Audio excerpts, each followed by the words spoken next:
بھی دیتا ہے اور موت بھی دیتا ہے. اس نے کہا تو یہ تو میری بھی ہاتھ میں ہے. اس نے جو ہے ایک زندے کو لا کے جو ہے قتل کر دیا اور ایک مجرم کو آزاد کر دیا. ابراہیم السلام نے کہا کہ نہیں میرا خدا تو وہ ہے جو مشرق سے سورج نکالتا اور مغرب میں ڈوباتا. اگر تجھے واقعی ہمت ہے اس سورج جو مغرب سے نکالا اور مشرق میں ڈوبا, لاجواب ہو گیا. فطرت بدلتی نہیں. کہا کہ آگ دہکاؤ. کیا کرو؟ آگ دہکاؤ. 1 مہینے تک آگ دہکائی گئی. ایسے آگ جس کے لو کے تھپیڑے آسمان کو باتیں کر رہے. اور پھر بڑے حکمت عملی سے واقعہ بہت بڑا کیونکہ وقت کی نزاکت سے میں مختصر آپ کو بات بتا رہا ہوں. آپ کو آگ میں ڈالا گیا گوپن کے ذریعے, جو بھی جو شیطان نے ترتیب بتائی ڈالا گیا. لیکن توکل, اللہ پہ بھروسہ, اللہ پر اعتماد ایسا تھا. سب کچھ کرنے دھرنے والی ذات اللہ کی ہے. اللہ کے غیر اللہ کے ساتھ کچھ نہیں کر سکتے. اللہ اپنے غیروں کے ساتھ سب کچھ کر کے دکھا سکتے ہیں. یہ توکل تھا. ڈالا گیا. فرشتوں کو اللہ نے جبریل امین کو حکم دیا. اور قرآن میں یہ آیت ہے, اللہ نے ڈائریکٹ بل واسطہ اور بلا واسطہ بغیر کسی مدد کے آگ سے اللہ نے فرمایا یا نار کونی بردم والا سلام ابراہیم. اے آگ ٹھنڈی ہو جا, سلامتی ہو جا ابراہیم میرے خلیل پر. اور اتنی ٹھنڈی مت ہو کہ وہ سکڑ جائے اور اتنی گرم مت ہو کہ ان کو کوئی ساتھ پہنچ جائے. حالانکہ اب اس آزمائش سے جب نکلے تو حکم ہو رہا ہے. دوسرا یہ حکم ہو رہا ہے کہ ابراہیم 90 سال کی عمر ہوگی, آپ کے دل میں امنگ پیدا ہوئی.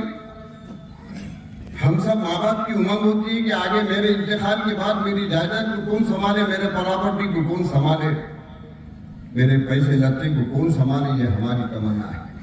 نبیوں کی تمنا یہ نہیں تھی, ابراہیم السلام کی تمنا یہ نہیں تھی اللہ میں بوڑھا ہو چکا ہوں, ضعیف ہو چکا ہوں, بینائی میں فرق آ چکا ہے, اے باری تعالیٰ میرے نسل سے ایک جو ہے نسل چلے. دعا مانگے اللہ سے. قرآن میں بات ہے رب حبلی من الصالحین, اے رب مجھے ایک نیک صالح فرزند عطا فرما. حضرت ابراہیم خلیل اللہ علیہ السلام کے زبان مبارک سے یہ الفاظ ادا ہوتے ہی اللہ نے اس کو شرف قبولیت بخشا اور فرمایا فَبَشَّرْنَاهُ بِغُلَامٍ حَلِيمٍ, بس بشارت ہے کہ ہم تم کو ایک بردبار لڑکی دیں, ایک نیک صالح لڑکی. آپ کو 90 سال کی عمر میں حضرت حاجرہ سے یہ لڑکا پیدا ہوا اسماعیل علیہ السلام. اب آزمائش ابراہیم السلام کو اتنے آزمائشوں میں مبتلا گئے, اتنا تبتے ہوئے بھٹی میں تبایا گیا کہ ابراہیم السلام نے اپنے زندگی کے ہر موڑ پر ثابت قدمی کا مظاہرہ کرتے ہوئے رضا الہ کی خاطر راہ خدا میں اپنی جان, اپنا مال, اپنے اولاد, اپنے آبائی وطن, اپنے ماں باپ کو چھوڑ کر راہ خدا میں جنہوں نے رضا الہ کی خاطر محبوبیت کے تمغہ حاصل کیا. ایسی ابتلا اور آزمائش تھی. حکم ہو رہا ہے اے ابراہیم میں نے تمہارے دعاؤں پر جو فرزند عطا کیا وہ جو ہے اس کو, اور شیرخوار وہ بچے کو حضرت اسماعیل حضرت حاجرہ کو لے کر آپ نکل گئے.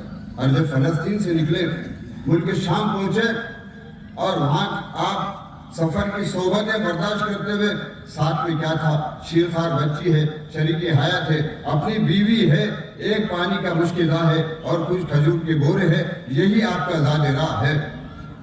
چلے مکے کے بے آب و گیا میدان میں سنلاخ علاقے میں نہ کوئی آدم ہے اور نہ کوئی آدم ذات ہے اور نہ کوئی زیرو پرندہ ہے, کچھ نہیں.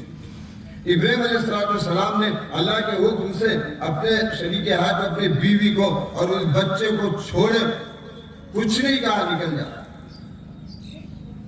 آپ کی اہلیہ پوچھ رہی کہ ابراہیم ہم کو تنے تنہا کہاں چھوڑے جا رہے ہیں؟ کہا کہ مجھے اللہ کا حکم ہے, قربان جائیے ایسی بیوی پہ, ایسی اہلیہ پر. شوہر کو کہنے لگی جب واقعی آپ کو اللہ کا حکم ہے کہ اللہ کی مدد بھی ہمارے ساتھ ہے، اور چھوڑے چلے گئے۔ پانی ختم ہو گیا اور کھجوریں ختم ہو گئی۔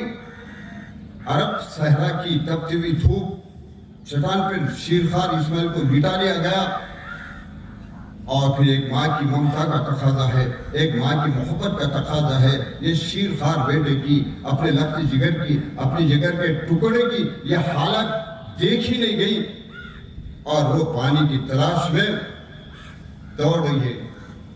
دو پہاڑیاں ہیں، صفا اور مروہ۔ تو صفا سے مروہ، مروہ سے صفا دوڑتی ہے، اور یہ دیکھتی کوئی پانی نہیں، دوڑ رہی ہے ایک جو نہیں 7 چکر، جسے قرآن نے کہا اِنَّ الصَّفَا وَالْمَرْوَةَ مِنَ الشَّعَائِرِ۔ صفا مروہ یہ اللہ کی نشانیوں میں سے ایک نشانی۔